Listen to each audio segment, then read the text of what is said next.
చేసుకోవాలంటే మీ తల్లి నన్ను నువ్వు పెళ్లి చేసుకోవాలంటే మీ తల్లిని చంపి గుండెని తీసుకొచ్చి నా చేతిలో పెట్టమదంటే ఓ ఆ పని నేను చేయలేదన్నాడు. నువ్వు నన్ను చేసుకోవడం అసాధ్యం అని చెప్పింది. నిజంగా నేనంటే ప్రేమ ఉంటే నువ్వు నన్ను చేసుకోవాలంటే అమ్మను చంపి ఆ గుండెని తెచ్చి నా చేతిలో పెట్టు. వీడు నిజంగానే వెళ్ళాడు దౌర్భాగ్యుడు, వాళ్ళ అమ్మని చంపాడు.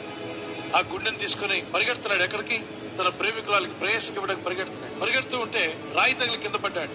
ఆ లబ్డబ్ లబ్డబ్ అని కొట్టుకుంటున్న గుండె వెంటనే బాబు నీకేమన్నా గాయం తగిలిందా, నీకేమన్నా బాధ కలిగిందా అంటుందంట గుండె.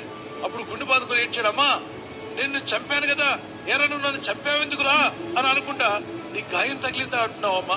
నీ గుండె ఎంత గొప్పదమ్మా. ఈ చెడిపోయి నీ కుమారుడు కొరకు నువ్వు ఇంకా ప్రేమ కలిగి ఉన్నావా, ఈ కుమారుడు పట్ల ఇంత ప్రేమ కలిగి ఉన్నావమ్మా, నీ ప్రేమ నిజమైన ప్రేమమ్మా అని ఆ ప్రేయస్ దగ్గరికి వెళ్లకుండా అప్పుడు గుండె బాధకుని ఏడ్చాడు. ఇది ఒక ఉదాహరణ మాత్రమే. తల్లి ప్రేమ ఎంత గొప్పది. దేవుడంటాడు ఒకరిని తల్లి వాడిని ఆదరించినట్లుగా నేను మిమ్మల్ని ఆదరిస్తాను. నన్ను